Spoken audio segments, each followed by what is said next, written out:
Hello বন্ধুরা, কেমন আছো তোমরা সবাই? আশা করি তোমরা সবাই ভালো আছো আর আমিও খুব ভালো আছি। ইন্ডো ফর প্রিয়া চ্যানেলে নতুন একটা ভিডিওর সঙ্গে তোমাদেরকে অনেক স্বাগত জানাই আর অনেক ভালোবাসা। তো আজকে হচ্ছে পয়লা বৈশাখ। তো আজকেই সকাল সকাল ব্লগটা স্টার্ট করেছি। ভাবলাম যে আজকে কী করি না করি সারাদিন তোমাদের সঙ্গে একটু শেয়ার করি। তো দেখি কতটুকু পারি, যতটুকু পারবো ততটুকু তোমাদের সঙ্গে শেয়ার করব। তো দেখো সকালবেলা উঠেই আমি যে মাম্মামের জামা কাপড়গুলো ছিল যেগুলো আগের দিন থেকে হয়েছে সেগুলো আমি আগে সার্ফে ডুবিয়ে রাখলাম, যে আমার ব্রাশ করতে করতে ঘর মোছামুছি করতে করতে এসবগুলো আমার তখন ভিজে যাবে, তাহলে আমি কাচাকুচিগুলো করে দিয়ে তারপরে গঙ্গা স্নানে যেতে পারবো। তো এই জন্য আগেই ওটা ডুবিয়ে দিলাম। তারপরে একটু দাঁড়িয়ে দাঁড়িয়ে ব্রাশ করলাম এদিক ওদিক দেখতে। আমার আবার ঘুরে ঘুরে একটু ব্রাশ করতে ভালো লাগে, কিন্তু সেই ঘুরে ঘুরে ব্রাশ করার মতো আমার মানে সেরকম জায়গা নেই। এই জন্য একটু বাড়ির জানালার কাছে দাঁড়িয়ে দাঁড়িয়ে আমি একটু দেখতে দেখতে ব্রাশ করি। সে আমার ঘুম থেকে উঠে আমার যত দেরি হোক, ঘুম থেকে ওঠার পরে আগে একটু বসি, তারপরে একটু ঘোরাঘুরি করে আমি ব্রাশ করি। তো দেখো আমার ব্রাশ করা হয়ে গেছে। তারপর একেবারে যখন বাসি জামাটা চেঞ্জ করেছি তখনই আমি একেবারে গঙ্গা স্নানে যাওয়ার জন্য জামাটা পরে চলে এসেছি। তো এখানে নতুন জামা কাপড়গুলো বের করে নিচ্ছি, যেগুলো সব পয়লা বৈশাখের জন্য কেনা হয়েছিল। তো মাম্মামের আর ওর পাপা দুজনকেই তো বাবা দিয়েছে, আমাকেও দিয়েছে। তো আমার জন্য একটা কুর্তি আর নাইটি আমি আগেই নিয়ে এসেছিলাম। তো সেটা আমি আগে একবার পরে ফেলেছি, এই জন্য ওটা ভাবলাম যে আর পরবো না। তো এখানে মাম্মামের জামা কাপড় যে প্রায় 5টা মতো হয়ে গেছে। তার মধ্যে আমি ভাবলাম যে আমরা যেগুলো কিনেছি গেঞ্জি টপ, তো সেইগুলো একটু গরমের মধ্যে নিয়ে যাই আর সেগুলোই পরিয়ে নিয়ে যাব। তো তারপরে না ভাবলাম যে ওইগুলো পরাবো না, একটা ভালো ফ্রক পরিয়ে নিয়ে যাই আর নতুন গেঞ্জিগুলো পরিয়ে নিয়ে আসবো। তো এই জন্য দেখো আমার জামা। ওমা, এখানে শোনো, আমি কোনটা নিই,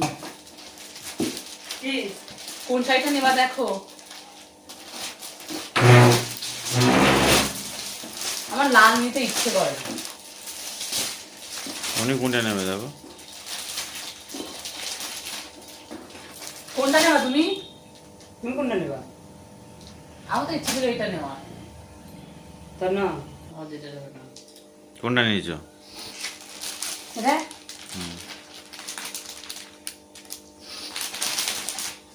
তুমি কোনটা নিয়েছো? হ্যাঁ আমি সেটাই বুঝতে পারছি না, মানে এটা নেই কিন্তু ব্লাউজটা হচ্ছে এটা না, নাও। জানো, যেটা এটা সেলাই করা হবে না। ওই পেস্তা কালারটা নাও। এটা নাও এটা নিচেরটা, এটা তার নিচেরটা। এটা ধুর, এসব কেউ পরে নাকি? ওইটা না, ওইটা না। এসব একটু ওই ওই যে। বয়স্করা। ওই যে ওইটা না, এটা না না ওই যে উপরে উপরে ওটা এটা তুমি সবুজটাই নাও। আমার এটাই ইচ্ছে হচ্ছে নাও। হাসতে। এটা না। তোমার কোনটা হলো? এটা উপরেরটা? আমার শাশুড়ি লাল ছাড়া চলে যাবে না একদমই।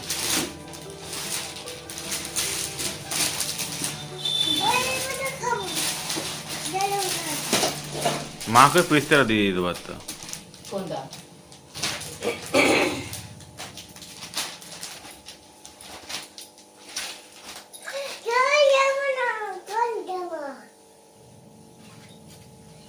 তাহলে যেতে যেতে দর্জির কাছে সেলাই করা হবে ব্লাউজটা? হ্যাঁ, হবে না?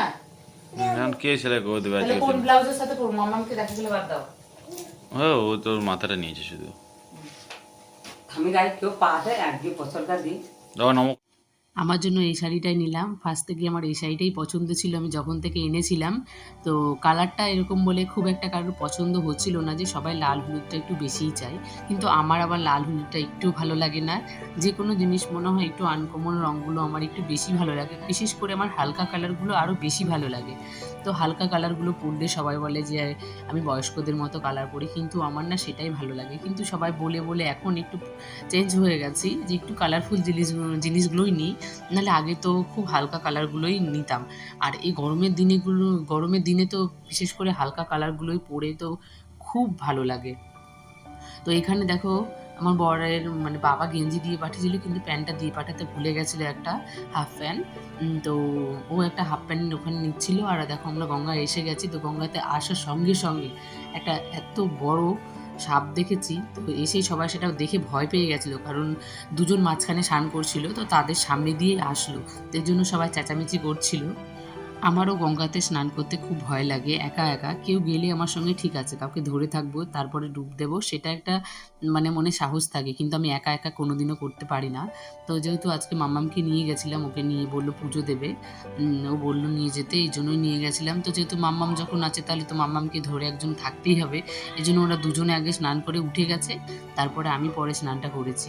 তো তারপরে আমরা এসে গেছি, দেখো আর প্রচণ্ড রোদ পড়েছে আর এত গরম কি বলবো। তো এখানে দেখো কোরমাতলাতে আবার পুজো দিতে এসেছি। তো এখানেও আজকে এত ভিড়, আমি মানে এর আগেও অনেকবার পুজো দিয়েছি কিন্তু দেখিনি এরকম এত ভিড় হয়, আমি ভাবতেও পারিনি। বিশেষ করে মেয়েদের দিকে তো অনেক বড় লাইন ছিল। তো আমরা দুজনেই ভেবেছিলাম যে পুজোটা দেবো, তো এতটা ভিড়ের জন্য দিতে পারিনি। তো ছেলের দিকে লাইনটা কম ছিল বলে ওই দিয়েছে পুজোটা। আর ভেতরে তো প্রচণ্ড ভিড় বলে মাম্মামকে নিয়ে ঢুকতে পারিনি। তো ঢুকেছিলাম, তারপর আবার বেরিয়ে চলে এসেছি। আর এদিকে আমার বর তো একটু ঠাকুর ভক্ত বেশি, মানে ওর পুজো টুজো বাড়িতে কোনোদিনও করে না, কিন্তু কোথাও প্রণাম করতে গেলে আমাকে শেখায় কী করে প্রণাম করতে হয়, কী করে কী করতে হয়, এসবগুলো আমাকেও শেখায়। তো ওইখানে ও ধূপকাঠি দেখিয়ে টেখিয়ে সব পুজো করছিল। আমার আবার একটু লজ্জা লজ্জা লাগে, কিন্তু ওর আবার ঠাকুরের দিকে ঠিক আছে। তো আসার পথে দেখেছো আমরা আবার দুজনে একটু আখের রস খেয়ে নিলাম। তো ভাবলাম যে কী খাবো, তো বলছিল পুরি খাওয়ার কথা। আমি বললাম মা আবার বাড়িতে রান্না করেছে, যদি এখন পুরি খাই তাহলে বাড়িতে গিয়ে আর খেতে পারবো না, তখন আবার মা রান্না করে বক বক করবে। এই জন্য বললাম না, তাহলে সামনে যখন আখের রসটা দেখলাম তাহলে আখের রসটাই খেয়ে নিই। তারপরে দেখো এসে আমাদের খাওয়া দাওয়া কমপ্লিট হয়ে গেছে। মা করেছিল দুপুরবেলা রান্না, কী কী রান্না করেছে ভুলে গেছিলাম, মানে ভুলে গেছি। তো তারপরে দেখো মানে প্রায় 2টো মতো বেজে গেছে, খিদেও পেয়েছে। এই জন্য ভাবলাম যে তাহলে একটু তরমুজটা যখন আছে তাহলে ওকে বললাম তুমি যখন কাটাকুটি করছো একটু তরমুজটা কেটে দাও, আমি বসে বসে খাই। তো এই জন্য আমাকে তরমুজটা কেটে দিচ্ছিলো আর বসে বসে ওদিকে কাটাকুটি করছিল, যেহেতু মাটন রান্না হবে এই জন্য। তো বর রান্না করবে, আমার খুব একটা ভালো লাগছিল না শরীরটা। এদিকে আমি বসে বসে মাম্মামকে একটু তরমুজটা খাইয়ে দিচ্ছিলাম। তো ওদিকে কাটাকুটি হয়ে গেছে, তারপর ও রান্না বসিয়ে দিয়েছে। তো আজকে প্রেশার কুকারে রান্নাটা করছে, যেহেতু অনেকটা দেরি হয়ে গেছে, প্রায় 2টো মতো বাজছিল তখন। তো আবার খাবে, খেয়ে একটু বাড়িতে তো খুব একটা থাকতে পারে না, ছুটিও পায় না এখনও। প্রায় ও সপ্তাহে 1 দিন করে ছুটি থাকে, তাও আবার মঙ্গলবার করে। এজন্য ভাবলো যে একটু খেয়ে দিয়ে রেস্ট করবো, এই জন্য প্রেশার কুকারে বসিয়ে দিয়েছে, তাহলে তাড়াতাড়ি একটু হয়ে যাবে। আর এদিকে দেখো মাম্মাম এদিকে খেলছে। তো ওদিকে প্রেশার কুকারে ও আবারও একটু তেল দিয়ে সেটাকে একটু ভালো করে গরম করে তার মধ্যে মশলাটা কষিয়ে তারপরে মাংসটা দিয়েছে। আমরা আবার কী করি, সব মশলা, মাংস, আলু টালু সব একসঙ্গে দিয়ে দিই, তারপর প্রেশারটা বন্ধ করে বসিয়ে রেখে দিই। আবার ফার্স্টে একটু কষে নিল মশলাটা, তারপর মাংসটা দিয়ে আলুটা দিয়ে একটু কষিয়ে, মানে খুব একটা বেশি না, যে যেইটুকু জল মানে একটু বেরিয়েছে সেইটুকু করে ওইভাবে প্রেশারের মুখটা লাগিয়ে কয়েকটা সিটি দিয়ে নামিয়ে নিয়েছে। তবুও ভালোই হয়েছে, ও রান্না, হাতের রান্না সত্যিই ভালো খেতে, এই জন্য আরও বেশি রান্না করতে ভালো লাগে। দেখবে রান্না যদি করে ভালো লাগে খেতে তাহলে করতে ইচ্ছে করে, আর যদি করার পরে ভালো না লাগে না তাহলে দ্বিতীয় দিন আর করতে ইচ্ছে করে না। তো ও রান্নাটা ভালো পারে বলে ওর আরও বেশি ইচ্ছে করে আরও ভালো রান্না, মানে মানে রান্না করার ওর আগ্রহটাও বেশি। তো এদিকে আমরা দুজনে আবার খাবার নিয়ে বসে গেছি, প্রায় 3:30 মতো বেজে গেছে।